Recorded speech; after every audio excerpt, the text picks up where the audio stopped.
Hello students, कैसे हैं आप सब लोग। आई होप आप लोग अच्छे होंगे, अच्छे से पढ़ाई कर रहे होंगे। तो आज के ब्रिज कोर्स में हम लोग कवर करने वाले हैं रिलेशन एंड फंक्शन। ये बहुत इंपॉर्टेंट चैप्टर है।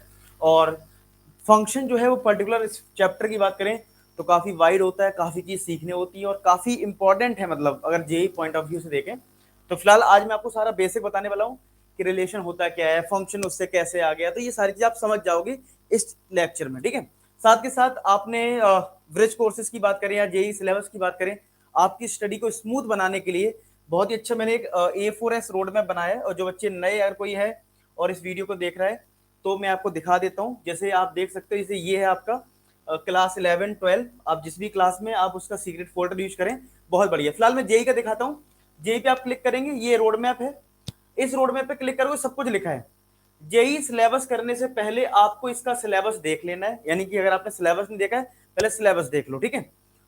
जेई में जो क्वेश्चंस आते हैं उसमें क्वेश्चंस के कॉन्सेप्ट मिक्स होते हैं। उसके लिए हमें बेसिक मैथमेटिक्स करना होगा, यानी बेसिक फंडामेंटल क्लियर करना होगा। उसके लिए वीडियोस की लिंक दी जा रही है। तो जो जो वीडियोस होते जा रहे हैं, साथ के साथ फिर हमें कौन से चैप्टर करने हैं वो पूरा, मतलब एक प्रकार से ये सोचो मैं आपसे बात कर रहा हूँ। मतलब जैसे बुक होती है ना, बुक जब हम पढ़ाई करते हैं किसी बुक को, तो अगर मतलब मैथ्स की बात नहीं कर रहा हूँ, केमिस्ट्री की बात कर रहा हूँ, नॉर्मल जैसे बुक पढ़ते हैं ना मोटिवेशनल, तो बुक्स ऐसी लगती है जैसे हमसे बात कर रही है, तो मजा आता है रीडिंग में। वैसे यहाँ पे ये समझ लो मैं बात कर रहा हूँ और आपको बता रहा हूँ।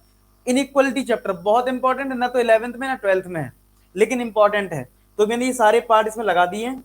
मॉडुलस का लगा दिया, लॉगरिथम। तो आपका काम ये है, जितना आपके पास टाइम बचता है, मान लो ये लेक्चर आपने देख लिया, टाइम तो आपके पास है ना, मैंने बोला ये 10 10 12 12 घंटे पढ़िए। अगर आपको करना है कुछ बढ़िया तो आप ये लेक्चर्स निपटा लीजिए। अब आपको सर क्या इतना सफिशियंट है? देखो बेटा, इनइक्वालिटी यहां से कर लोगे, उसके बाद मैं एक ले लूंगा वन शॉट जिसमें सारे कॉन्सेप्ट कवर हो जाएंगे और थोड़े हायर लेवल के क्वेश्चंस करवाऊंगा। तो आपको जो मैं ये फॉर्मेट दे रहा हूँ, ये रोड मैप बनाने का मतलब ही यही है कि जो दिक्कत आती है, बच्चे बोलते सर हमें समझ में नहीं आ रहा कौन सा लेक्चर पहले देखें, कौन सी प्लेलिस्ट देखें। इसीलिए रोड मैप बनाया गया जिससे कोई दिक्कत ना आए, ठीक है। तो इस चीज को फॉलो करें। चलिए अब अपने सेशन को स्टार्ट करते हैं और चीजों को समझते हैं कि भैया रिलेशन फंक्शन हमारा है क्या, ठीक है। चलो, तो रिलेशन फंक्शन स्टार्ट करने से पहले, मतलब रिलेशन एंड फंक्शन ये समझ लो दो पार्ट में, एक रिलेशन वाला पार्ट है, एक फंक्शन वाला पार्ट है। रिलेशन को समझने के लिए पहले हमें कुछ बेसिक चीज समझनी पड़ेगी, जिसको बोलते हैं Cartesian product of sets. Sets आपको पता है वेल डिफाइंड कलेक्शन होता है। फॉर एग्जाम्पल एक सेट है ए, ठीक है। एक सेट अगर मैं ए लेता हूं और सेट ए में अगर मैं मान लू कि हमारे पास दो एलिमेंट हैं 1 2, ठीक है। और एक सेट मेरे पास बी है जिसमें एलिमेंट मेरे पास है 3 4। ये मेरे पास ए और बी दो सेट है। तो कार्टेशियन प्रोडक्ट क्या होता है उसको समझ लेते हैं। उसको रिप्रेजेंट करते हैं हम ए क्रॉस बी से। क्या रिप्रेजेंट करते हैं? ए क्रॉस बी से हम रिप्रेजेंट करते हैं। और क्या करते हैं इसमें होता है, क्या है वो समझ लेते हैं। जैसे मल्टीप्लाई होता ना, इस वाले में इसका और इसका, वैसी कुछ है। अब मल्टीप्लाई नहीं करते, यहां पे क्या होता है, फॉर्मेट होता है। क्या? ये 1 है, ये 3 है, तो 1 3 लिख देते हैं ऐसे और एक ब्रैकेट लगा देते हैं, ठीक है। कॉमा, फिर 1 का किसके साथ, 4 के साथ पेयरिंग बनाएंगे, तो 1 4 लिख देंगे, फिर कॉमा लगा दो। 2 का 3 से, 2 का 3 से हो जाएगा, और एक और हमारा एलिमेंट बन जाएगा 2 का 4 से। इस तरीके से ये हम लिखते हैं, इसको बोलते हैं कार्टेशियन प्रोडक्ट। क्या बोलते हैं? ए क्रॉस बी। अभी हम रिलेशन की बात नहीं कर रहे हैं, अभी मैं सिर्फ बता रहा हूं कार्टेशियन प्रोडक्ट क्या होता है। तो वो आता है दो सेट से और इस तरीके से लिखते हैं। ये जो ब्रैकेट में आप लिखते हो इसको आप बोलते हो ऑर्डर पेयर। इसको हम लोग क्या बोलते हैं? इसको बोलते हैं ऑर्डर पेयर। क्या बोलते हैं? ऑर्डर पेयर बोलते हैं। यानी कि ए क्रॉस बी अगर है तो उसके अंदर जो ब्रैकेट में आप लिख रहे हो ये ऑर्डर पेयर है, और ए क्रॉस बी आपका ये सारा हो गया इस तरीके से। अच्छा, अब रिलेशन क्या है? देखो, जिसे इस अर्थ पे बहुत सारे लोग हैं, दो लोगों के बीच में रिलेशन भी होता है, ठीक है। लेकिन अब जैसे फॉर एग्जाम्पल, इसको एक एग्जाम्पल से बताता हूं। जैसे मैं हूं, आपको मुझसे समझ में आ रहा है तो मैं आपके लिए टीचर हूं, आप मेरे लिए स्टूडेंट हो, रिलेशन बन गया टीचर स्टूडेंट का। लेकिन अगर फॉर एग्जाम्पल जो मुझे नहीं जानता है और मैं रोड पे निकल जाऊं, तो उसके लिए तो क्या नॉर्मल इंसान है, ठीक है ये पता नहीं कौन है, ठीक है, समझ रहे हो। ऐसे आपके लिए भी मेरे लिए भी आप लोग ऐसे अननोन रहोगे। लेकिन अगर हम एक दूसरे को जानते होंगे, कुछ कंडीशन होगी। कंडीशन मतलब जैसे आप पढ़ते हो मुझसे, ठीक है, तो ये कंडीशन मान सकते हैं। तो यहाँ पे क्या हुआ कि हम लोगों में एक रिलेशन बन गया। तो याद रखना, रिलेशन के लिए, यानी कि रिलेशन के लिए आपको एक कंडीशन का होना जरूरी है। क्या होना जरूरी है? एक कंडीशन का होना जरूरी है। इसको मैं आपको ले चलता हूं, इसको थोड़ा समझाता हूं और डिटेल में चीजें, और आपको बताता हूं कि यार रिलेशन का यहाँ पे क्या मतलब है, ठीक है, वो मैं आपको बताता हूं। एक मिनट बस मुझे, अब देखो, तो यहाँ पे कार्टेशियन प्रोडक्ट तक आपको समझ में आ गया था ना। तो कार्टेशियन प्रोडक्ट तक अगर आपको समझ में आ गया है, तो इसके आगे अगर मैं बात करूं कि जैसे फॉर एग्जाम्पल आपको इतना समझ में आ गया कि ए क्रॉस बी क्या होता है, ये चीज तो आपको समझ में आ गई है कि जैसे मान लो मैंने लिखा 1,3 1,4 2,3 2,4, ऐसा मैंने ए क्रॉस बी लिखा था ना, ए क्रॉस बी लिखा था। ए क्रॉस बी कैसे आया, दो सेट से आया, ठीक है। तो रिलेशन में मैंने बोला कि रिलेशन हमेशा कंडीशन से बनता है, ठीक है। अच्छा, तो कंडीशन मान लो मैंने दे दिया y is equal to x plus two, मैंने एक कंडीशन ले ली y is equal to x plus two. Y और x क्या है, अरे जैसे हमारा कोऑर्डिनेट ज्योमेट्री होता है ना, कि अगर ये ब्रैकेट लगा हुआ है तो पहला एलिमेंट x है, दूसरा एलिमेंट क्या है, y है। तो ये समझ लो ऑर्डर पेयर में पहला वाला एलिमेंट x हो गया, दूसरा वाला एलिमेंट y हो गया, ठीक है। और ये चीज भी समझ लेना, पहला वाला जो एलिमेंट होता है वो सेट ए में बिलोंग करता है, और हमने सेट ए क्या लिया था, 1,2 लिया था। और दूसरा वाला जो एलिमेंट होता है वो हमारा सेट बी में बिलोंग करता है, जो कि 3,4 है, ठीक है, इस तरीके से। अब अगर मैंने ये कंडीशन आपको दे दी, ये मैंने कंडीशन आपको दे दी, तो अगर मैं इससे रिलेशन लिखना चाहूं, अगर मैं इससे एक रिलेशन लिखना चाहूं तो क्या लिखूंगा, ठीक है। इन्हीं ऑर्डर पेयर से रिलेशन बनेगा। अब एक चीज देखो, अब एक चीज समझना, आपको ज्यादा कंफ्यूज नहीं होना है। याद रखना कि रिलेशन जब भी बनेगा वो आएगा कहीं ना कहीं ए क्रॉस बी से। यानी अगर आपने सेट पढ़ रखा है तो मैं कह सकता हूं रिलेशन जो है वो सबसेट होगा ए क्रॉस बी का, यानी ए क्रॉस बी से ज्यादा कभी रिलेशन में नहीं आएगा।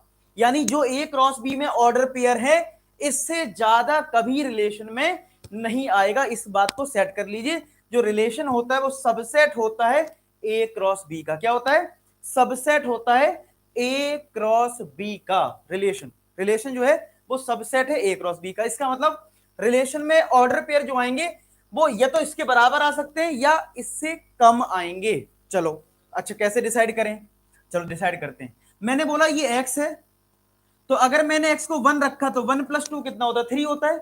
यानी कंडीशन सेटिस्फाई कर रही है, तो यानी ये वाला ऑर्डर पेयर इस वाले रिलेशन में मेरा आ जाएगा इस कंडीशन के अकॉर्डिंग। अब जाहिर सी बात है, अगर x को 1 रखा तो 1 + 2 3 हुआ, तो 4 तो नहीं हो सकता है, तो ये वाला ऑटोमेटिक क्रॉस हो गया। अब अगर मैंने x की लो यहाँ पे 2 रख दी, तो 2 + 2 4 आया, तो 3 तो नहीं आएगा, ये 3 तो नहीं आएगा भाई, तो ये रिजेक्ट हो गया, ये एक्सेप्ट हो गया। तो एक ऑर्डर पेयर आ गया 2,4, और ये हमें मिल गया रिलेशन। क्या मिल गया, दिस इज अवर रिलेशन, इसको बोलते हैं रिलेशन। यानी रिलेशन जो है, फिर से मैं रिपीट कर दूं, आपको रिलेशन फाइंड आउट करने के लिए पहले ए क्रॉस बी देखना है, ठीक है। और ए क्रॉस बी से ज्यादा कभी भी ऑर्डर पेयर रिलेशन में नहीं हो सकते हैं।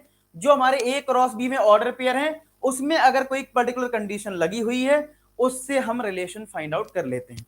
अब हमें दो टर्म और सीखने हैं, क्या, दो क्या बल्कि तीन टर्म हमें और सीखने। क्या, एक होता है, एक बोलते हैं डोमेन, एक होता है डोमेन DOMAIN डोमेन, और एक होता है आपका रेंज। पहले इन दोनों की बात कर लेते हैं, इन दोनों की बात करते हैं। डोमेन क्या होता है, जो भी हमारा रिलेशन में ऑर्डर पेयर है, जो भी हमारा रिलेशन में ऑर्डर पेयर है, ठीक है, तो उसका जो पहला वाला एलिमेंट है, यानी ये और ये, यानी ये डोमेन है 1,2, और जो दूसरा वाला एलिमेंट है ये हमारा रेंज होता है, यानी कि 3,4। ये अगर कभी ऐसा क्वेश्चन पूछ ले कि भाई डोमेन और रेंज बताओ, तो ये डोमेन है, ये रेंज है। पहला वाला एलिमेंट यानी x जो है वो डोमेन है, y जो है वो रेंज है, यानी दूसरा वाला एलिमेंट रेंज है। एक और टर्म है जिसको बोलते हैं कोडोमेन। क्या बोलते हैं, कोडोमेन। क्या बोलते हैं, कोडोमेन। कोडोमेन क्या होता है, रिलेशन सीधी सी बात है वो ए क्रॉस बी से आ रहा है, तो आपको पेपर में मेंशन होगा क्वेश्चन में कि ए और बी दो सेट क्या है, जो दूसरा वाला सेट है जो बी है उसको हम कोडोमेन क्या बोलते हैं, क्या बोलते हैं, कोडोमेन बोलते हैं। तो कोडोमेन भी इसका क्या हो गया 3,4। तो ऐसा बहुत बार आपको देखने को मिलेगा कि रेंज और कोडोमेन सेम है, ठीक है। फिर से सुन लो ध्यान से बात, जब आप रिलेशन लिखते हो और जो ऑर्डर पेयर आते हैं तो पहला वाला जो एलिमेंट होता है वो डोमेन होता है, दूसरा वाला एलिमेंट आपका रेंज होता है, और रिलेशन हमेशा दो सेट से आता है, ए और बी दो सेट है, तो बी वाला जो सेट है वो तुम्हारा कोडोमेन होता है। अब मैं आपसे एक और रिक्वेस्ट करूंगा, अगर आपने अभी तक एनसीईआरटी नहीं की है, इस लेक्चर को देखने के बाद आपको एक ओवरव्यू पूरे चैप्टर का मिल जाएगा। इसके बाद जो मैंने क्लास 11 का एक फोल्डर दे रखा है, उसमें आपको बिल्कुल, उसमें भी मैंने पूरा A4S रोड मैप बना रखा है, उसको फॉलो करते हुए सेकंड चैप्टर आज कंप्लीट कर लेना। और जो बच्चे कर लें, डन लिख देना कमेंट सेक्शन, सर आपने जो होमवर्क दिया वो कंप्लीट है, ठीक है, बता देना मुझे। चलो, ये आपको पूरी तरह से समझ में आ गया, कार्टेशियन प्रोडक्ट और रिलेशन वाला पार्ट आपको समझ में आ गया। डोमेन, कोडोमेन और रेंज भी मैंने समझा दिया क्या होता है। इसके बाद आता है हमारा नेक्स्ट टॉपिक फंक्शन। तो हमें बेसिकली ये समझना है कि फंक्शन और रिलेशन में क्या डिफरेंस है। देखो, रिलेशन में क्या होता है कि रिलेशन में ऐसा हो जाता है कि मान लो किसी कंडीशन में ऐसा दे रखा है कि कुछ हमारे पास ऑर्डर पेयर है 1,1 1,2, ठीक है भाई, कंडीशन से ही तो आता है। और 1,3, मान लो मैं एक आपको एग्जांपल भी ले लेता हूं, एक सेट है ए, पहले मैं एक एग्जांपल लेता हूं, आपको आइडिया लग जाएगा, जिसमें एलिमेंट है 1,2 और बी सेट है जिसमें एलिमेंट है 1,2,3, ठीक है, ये आपको दे रखा है। और मैं एक रिलेशन लिख रहा हूं रैंडमली, और मैं बताता हूं उसमें मैंने कंडीशन क्या ली है, फिर मैं वो भी बताता हूं कि मैंने कंडीशन आखिरकार ली क्या है, ठीक है। 2,2 और 3 का तो कुछ है ही नहीं, बस इतने ऑर्डर पेयर हैं। अब आपको सर ये रिलेशन आपने कहां से लिखा, तो बेटा मैं बता दूं, मैंने इसमें कंडीशन ले ली है y is divisible by x, मैंने ये कंडीशन ली है, तो उसके अकॉर्डिंग मुझे सिर्फ यही ऑर्डर पेयर मिल रहे हैं। अगर मैं ये कंडीशन ले लूं कि y जो है वो x से डिविजिबल है, तो मेरे यही ऑर्डर पेयर आएंगे। कैसे, चलो देख लेते हैं जरा, समझते हैं। देखो, अगर मैं बोलूं कि रिलेशन मेरा a क्रॉस b से आता, तो आप लोग क्या करते, वन का इस वन से एक ऑर्डर पेयर आता 1,1, एक आता 1,2, बिल्कुल, एक आता 1,3, एक आता 2,1, एक आता 2,2, एक आता 2,3, यही तो आता ऑर्डर पेयर। अब आपको इस ऑर्डर पेयर में ये देखना है कि जो y वाला टर्म है क्या वो x से डिविजिबल है, तो 1,1 हो जाएगा। y जो है क्या वो x से डिविजिबल है, तो 2/1 डिविजिबल है। 3 क्या x से डिविजिबल है, बिल्कुल है। 1,2 मतलब 2,1, ये हमारा y है, ये x है, 1/2, ये फ्रैक्शन में है, पॉइंट में आएगा, तो इसको डिविजिबल नहीं माना जाता। कुछ लोग कहेंगे सर नहीं, तो हम तो डिवाइड कर लेते हैं, 2 से डिवाइड करेंगे 0.5 आ जाएगा, 0. बेटा ये तो चलो पॉइंट में निकाल लिया, लेकिन डिविजिबल थोड़ी ना इसको बोलते हैं, इसको डिविजिबल नहीं बोलते हैं, तो ये डिविजिबल नहीं होगा, ये हो जाएगा, ये भी डिविजिबल नहीं होगा। तो क्या हमें ऑर्डर पेयर जो मिलेंगे इस कंडीशन के अकॉर्डिंग 1,1, 1,2, 1,3, 2,2 मिलेंगे। आई बात समझ में। तो रिलेशन में हमारा इस तरीके से आ गया। अब आप कहोगे सर आप फंक्शन पढ़ाने वाले थे, रिलेशन क्यों पढ़ा रहे हो। इस वाले एग्जाम्पल से फंक्शन ज्यादा क्लियर होता है, ठीक है, इसलिए मैंने ये वाला एग्जाम्पल लिया है। तो बेटा फंक्शन जो होता है उसकी अगर मैं डेफिनेशन की बात करूं, फंक्शन की अगर बेसिक डेफिनेशन की बात करूं, फंक्शन की बेसिक डेफिनेशन की अगर मैं बात करूं, तो फंक्शन को बोलते हैं एवरी एलिमेंट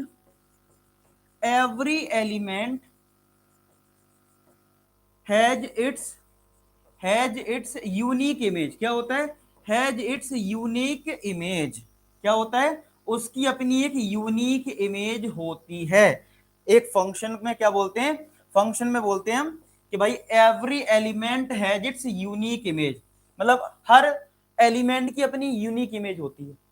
यानी हर रिलेशन फंक्शन हो सकता है अगर एक एलिमेंट की अपनी एक इमेज हो। यानी कि अगर मान लो कोई रिलेशन ऐसा दे दे, कोई रिलेशन अगर ऐसा दे दे और उसमें ऑर्डर पेयर हो 1,2, 2,3 ऐसा लिखा है, तो कोई बोले तुमसे क्या ये रिलेशन फंक्शन हो सकता है, तो आप कहोगे नहीं। क्यों, इसमें 1 का 1 से भी है, 1 का 2 से भी है। अब यहां पे एक चीज और समझनी पड़ेगी, ये एलिमेंट और इमेज का क्या मतलब है, मैं बताता हूं आपको। जैसे इसको मैं समझाने के लिए, एक मिनट में आपको इसको समझाने के लिए लेता हूं, कौन सा स्क्रीन ले लेते हैं पूरा ना, सिलेक्ट होगी ना, सिलेक्ट स्क्रीन करना पड़ेगा। चलो इस पूरी स्क्रीन को हम सिलेक्ट कर लेते हैं और अपने उस पर ले लेते हैं, और उसमें आपको थोड़ा सा समझाते हैं कैसे आएगा। चलो अब इसको मैं थोड़ा सा साइज का कम भी कर सकता हूं, जिससे कि आपको चीजें क्लियर हो जाए। इधर अब जैसे इधर लिखा था ना, अब मैं आपको समझाता हूं कि अगर मैं ये ऑर्डर पेयर लिख रहा हूं तो आप ऐसे समझ सकते हो। मान लो मैं एक सेट ए को और बी को ऐसे बना लेता हूं, ये इसको एरो डायग्राम बोलते हैं, अभी ज्यादा नाम पे मत जाना, इसको एरो डायग्राम बोलते हैं। ए सेट में कौन सा एलिमेंट था, 1 2 था ना, और बी में क्या था, 1 2 3 था। तो यहां पे क्या हो रहा है, रिलेशन में वन एलिमेंट का वन से पेयरिंग हो रही है, यानी इससे पेयरिंग हो गई है, वन का टू से हो रहा है, वन का थ्री से भी हो रहा है, और टू का टू से हो रहा है, टू का टू से हो रहा है, टू का टू से हो रहा है, ऐसा कुछ हो रहा है। तो ये एलिमेंट हो गया 1,2, जैसे एलिमेंट वर्ड यूज हुआ है। इमेज का मतलब ये होता है कि अगर वन का कनेक्शन अगर वन से है तो इस वाले वन को हम लोग क्या बोलते हैं, इमेज बोलते हैं। क्या बोलते हैं, इमेज। तो आप बताओ, अब देखो दो टर्म समझ लो, क्या, एक मैंने बोला एलिमेंट, एक बोला इमेज। तो ये सेट ए में एलिमेंट है 1 और 2। अगर मैं उससे कोई बोले कि इस वन की कितनी इमेज है, तो आप बोलोगे 1 भी है, 2 भी है, 3 भी है। जितना कनेक्शन होगा उसको इमेज बोलेंगे। इस वन का 1 से भी कनेक्शन है, 2 से भी है, 3 से है, तो इस वन के लिए इमेज तो 3 हो गई ना। तो ये रिलेशन तो है, लेकिन ये फंक्शन नहीं है। क्यों नहीं है, फंक्शन कहता है एक एलिमेंट की, यानी every element has its unique image, एक एलिमेंट की सिर्फ एक ही इमेज होनी चाहिए। यानी कहने का मतलब ये है कि अगर यहाँ पे सेट ए है और एक सेट बी है, तो अगर एक एलिमेंट 1 है, तो अगर इसका कनेक्शन अगर 1 से हो गया तो इस 1 का अब और किसी से नहीं हो सकता। अब आया समझ में इमेज का क्या मतलब है और एलिमेंट का क्या मतलब है, ठीक है। तो अगर मैंने ये वाला जैसे एग्जांपल लिया, r इक्वल टू 1,2 और 2,3, अगर आपसे ये कोई बोले क्या ये वाला रिलेशन फंक्शन हो सकता है क्या, तो तुरंत ही एक एरो डायग्राम बना लो, ए और बी लिख लो, 1 का 2 से, 1 का 2 से, 2 का 3 से, 2 का 3 से। तो क्या एक एलिमेंट की अपनी एक इमेज है, every element has its unique image, तो भैया है। तो इसका मतलब ये फंक्शन है, ये फंक्शन है, ये वाला फंक्शन नहीं है, ये सिर्फ और सिर्फ रिलेशन है। यानी अगर कोई तुमसे ये बोले कि ये पर्टिकुलर रिलेशन फंक्शन हो सकता है क्या, तो चेक कर लेना, अगर एक एलिमेंट की एक इमेज बन रही है तो वो फंक्शन हो जाएगा, अदरवाइज फंक्शन नहीं होगा। आई बात में। अच्छा, एक और कंफ्यूजन हो जाती है, कोई तुमसे ये पूछ ले कि अगर ये एरो डायग्राम है, ए और बी है, यहां मान लो 1 का 1 है और 2 का 1 है, कोई बोले क्या ये फंक्शन है, तो बच्चे बोल देते हैं नहीं होगा फंक्शन, ऐसा बोल देते हैं बेटा ये फंक्शन है। क्यों, इस 1 की इमेज तो एक ही है ना बेटा 1, इस 2 की इमेज भी क्या है 1 ही है। मतलब एक एलिमेंट की 2 या 3 इमेज नहीं हो सकती हैं, लेकिन 2 डिफरेंट एलिमेंट की सेम इमेज हो सकती है, ये फंक्शन हो जाएगा, ये फंक्शन हो जाएगा। और ये तो फंक्शन था ही। क्यों हो गया, क्योंकि आप एक साथ मत देखो, मैं सिर्फ 1 की बात करूं, 1 आप ऐसे बोलो 1 की कितनी इमेज है, एक, 2 की कितनी इमेज है, एक, मेन कंडीशन सेटिस्फाई कर रहा है ना, एक ही इमेज है ना, तो फंक्शन है, ठीक है। तो ये हो गया। अब मैं आपको एक और चीज समझा देता हूं जिससे कि आपको चीजें क्लियर हो जाएं। जैसे फंक्शन में अगर मैं बात करूं, जैसे हमारा रिलेशन में डोमेन रेंज था, तो फंक्शन में भी होता है। तो जैसे फॉर एग्जांपल मैंने एक फंक्शन ले लिया f x is equal to x square, ठीक है, और मैंने आपसे बोला कि भाई इसका डोमेन और रेंज बता दो, डोमेन और रेंज बता दो, इस फंक्शन का डोमेन और रेंज बताना है। अब इसमें डोमेन और रेंज में थोड़ा सा दिमाग लगाना पड़ता है। इस वाले फंक्शन की डोमेन अगर रेंज आपको बतानी है, तो फंक्शन की डोमेन रेंज निकालने में बहुत, अगर हम बिल्कुल जेई लेवल पर चले जाएं तो आप समझ लो कि बहुत ज्यादा दिमाग खराब होता है इस फंक्शन वाले टॉपिक पे। एनसीईआरटी में तो बहुत आसान है, ठीक है, तो वहां पे तो चलो क्वेश्चन बन जाएंगे, आपसे बड़े आराम में कर लोगे, 3 4 तो क्वेश्चन ही दे रखे हैं, ज्यादा है भी नहीं, तो वहां पे हो जाएंगे। लेकिन कॉम्पिटिटिव की बात करेंगे तो आपके होश उड़ जाएंगे इस डोमेन रेंज के टॉपिक में। तो इसको मैं बहुत लंबा तो नहीं खींचूंगा, मैं आपको बेसिक चीज बता रहा हूँ, फिर जब हम इसको फंक्शन को और ये सब पूरा करेंगे डिटेल में, वहां पे आपको एक एक चीज समझ में आएगी भाई किस टाइप के क्वेश्चन आ सकते हैं, कहां तक जा सकता है लेवल, ठीक है। तो फिलहाल इस पे बात करते हैं, f x equal to x square function है, इसका डोमेन निकालना है। अब फंक्शन में अगर देखो रिलेशन में, रिलेशन वाले पार्ट में डोमेन फिक्स था, जो ऑर्डर पेयर आए ना, पहला एलिमेंट डोमेन है, दूसरा वाला एलिमेंट रेंज था। लेकिन यहां पे क्या है, मैं आपको पहले डोमेन की डेफिनेशन लिखता हूं, ठीक है।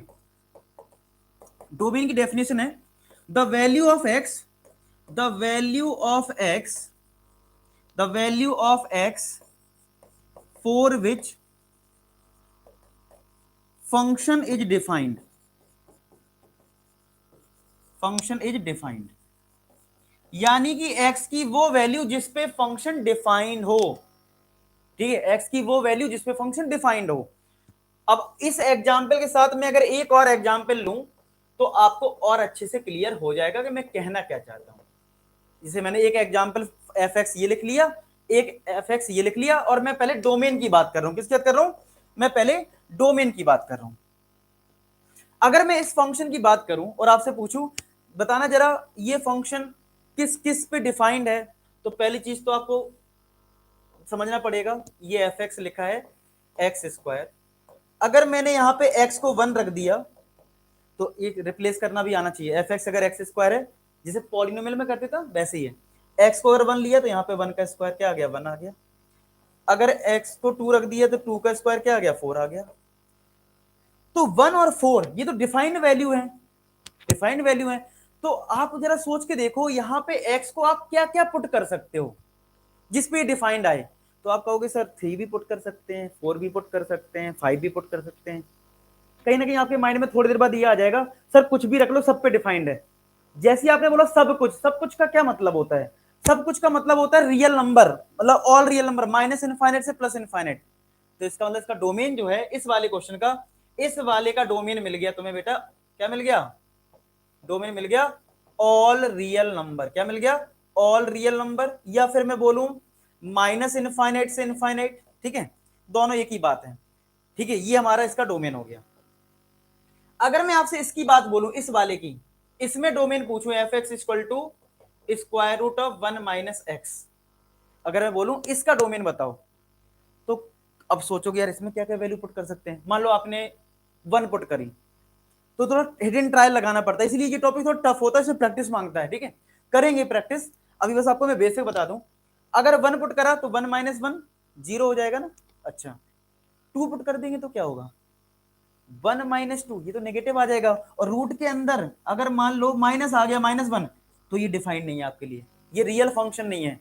हम कॉम्प्लेक्स फंक्शन की बात ही नहीं करेंगे, हम सिर्फ रियल फंक्शन की बात करेंगे। तो इसका मतलब है कि अगर ये नंबर लाइन है तुम्हारी, इसमें 1 इधर है, जैसे तुम 1 को क्रॉस करोगे ये रूट के अंदर नेगेटिव आने लगेगा। जैसे 2 रख दिया तो 1 माइनस 2 -1 आ गया, नेगेटिव आ गया। 3 रख दिया, इसका मतलब है आप इसमें x की वैल्यू 1 के आगे नहीं ले सकते हो, क्योंकि डोमेन क्या है? x की वो वैल्यू जिसपे फंक्शन डिफाइंड हो। लेकिन जैसे आप 1 के आगे कोई वैल्यू लोगे, यहाँ पे 2 3 4, तो रूट के अंदर नेगेटिव आ जाएगा, और रूट नेगेटिव आ गया मान लो -2, तो ये आपके लिए डिफाइंड नहीं है, फंक्शन नहीं मिलने वाला रियल।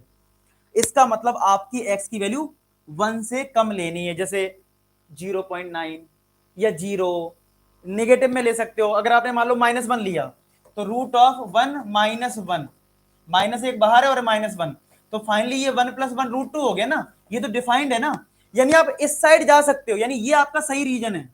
यानी आपकी वैल्यू क्या हो गई? x की value less than equal to 1, यानी आप 1 पुट कर सकते हो और 1 से कम पुट कर सकते हो, लेस देन इक्वल टू 1। यही इसका डोमेन है, यही इसका डोमेन है। अगर आपसे कोई बोल रहा है डोमेन क्या है, x की वैल्यू लेस देन और इक्वल टू 1, ये इसका डोमेन है। आई बात समझ में? ये हो गया डोमेन। अच्छा, अब इसमें क्या आते हैं, अब इसकी नेक्स्ट जो चीज है वो है रेंज। क्या है? रेंज पता करना है। एक तो डोमेन हो गया, एक रेंज है। रेंज होता है आपका आउटकम। रेंज क्या होता है? रेंज आपका होता है आउटकम होता है। क्या होता है? आउटकम होता है, कि भाई आउटकम हमें समझना है। ठीक है, आउटकम हमें देखना है कि कैसे आउटकम को समझते हैं। तो अब आउटकम मैं आपको बताता हूं। जैसे अभी मैंने एफ एक्स एक फंक्शन लिया था, एफ एक्स एक फंक्शन लिया था क्या, एक्स स्क्वायर, और यहां पे एक फंक्शन लिया था मैंने square root of 1 minus x. यहां पे मेरा डोमेन आया था क्या? डोमेन आया था मेरा रियल नंबर, यानी ऑल रियल नंबर। और यहां पे मेरा डोमेन आया था क्या? यानी x less than equal to 1। यहां पे बोल सकता हूं x equal to real number. X मेरा क्या था? Real number. या मैं और अलग तरीके से लिखना है तो एक्स बिलोंग्स टू आर। अब तो बिलोंग्स का मतलब समझते हो गए, सेट पढ़ लिया है। बिलोंग्स का मतलब क्या होता है? मतलब एक्स की वैल्यू रियल नंबर में बिलोंग करती है। ठीक है, एक ही चीज है। तो ये डोमेन सीख गए। अब आते हैं, एक टर्म हमारा है क्या? रेंज। क्या है हमारा? एक टर्म है रेंज। तो रेंज बेसिकली होता है आउटकम। आउटकम यानी कि आउटकम मतलब आपने एक्स की वैल्यू पुट करी और आपको कुछ ना कुछ रिजल्ट मिलेगा, आउटकम मिलेगा, वही रेंज है। अच्छा, अब क्या हो सकता है, जरा इस वाले की बात करते हैं। F x equal to x square, इसकी रेंज क्या होगी? देखो, इतना तो साफ पता है कि अगर ये नंबर 9 है, ये 0 है, एक्स को 0 पुट करूंगा, आउटकम क्या आएगा, रेंज क्या आउटकम है 0 आएगा। 1 पुट करूंगा तो 1 का स्क्वायर 1, 2 पुट करा 2 का स्क्वायर 4, 3 पुट करा 3 का स्क्वायर 9। अगर -1 पुट करा तो क्या आएगा आउटकम, +1। -2 पुट करा तो कितना आएगा, +4, क्योंकि -2 का स्क्वायर क्या होगा, +4।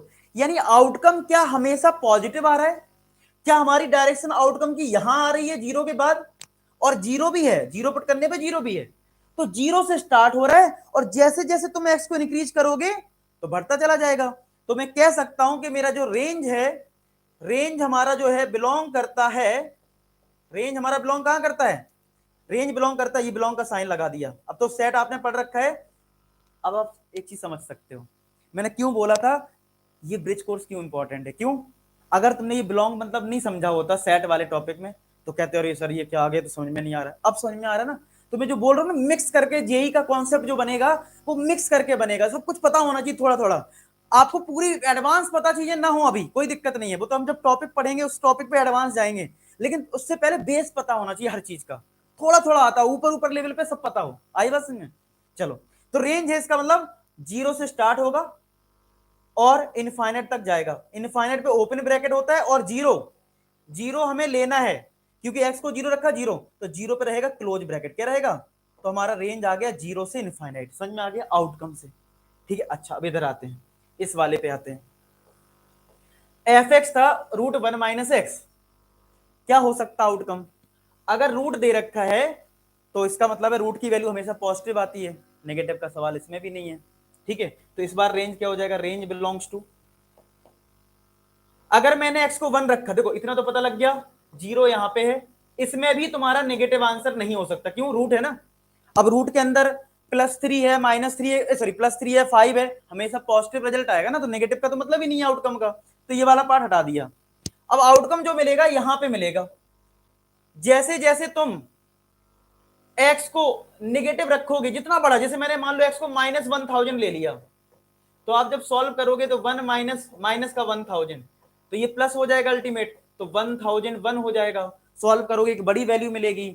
अब मैंने ऐसे एक्स को -1,00,000 ले लिया तो और बड़ी वैल्यू मिलेगी, तो रेंज हमारी बढ़ती चली जाएगी, यानी जितना ज्यादा एक्स नेगेटिव लेते जाओगे आउटकम बढ़ेगा, यानी 0 से स्टार्ट होगा इनफाइनाइट तक ये भी जाएगा, और यहां पे भी 0 पे क्या रहेगा, क्लोज ब्रैकेट रहेगा, क्या रहेगा, क्लोज ब्रैकेट, ये हमारा क्लोज ब्रैकेट इसमें आएगा क्योंकि 0 भी इंक्लूडेड है।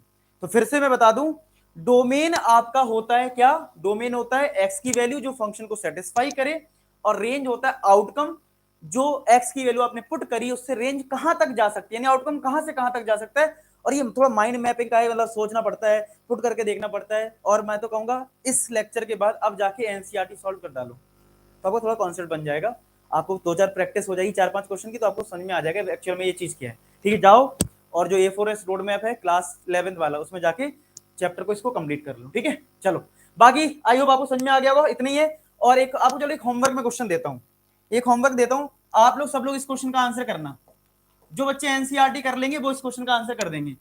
25 - x² का डोमेन और रेंज आपको कमेंट सेक्शन में बताना है कितना है, ठीक है। 25 - x² का। चलिए मिलते हैं नेक्स्ट वीडियो में, ठीक है। तब तक अपना ख्याल रखें, पढ़ाई करते रहें। लास्ट में एक ही बात बोलूंगा कि आप सभी सफल हो। धन्यवाद।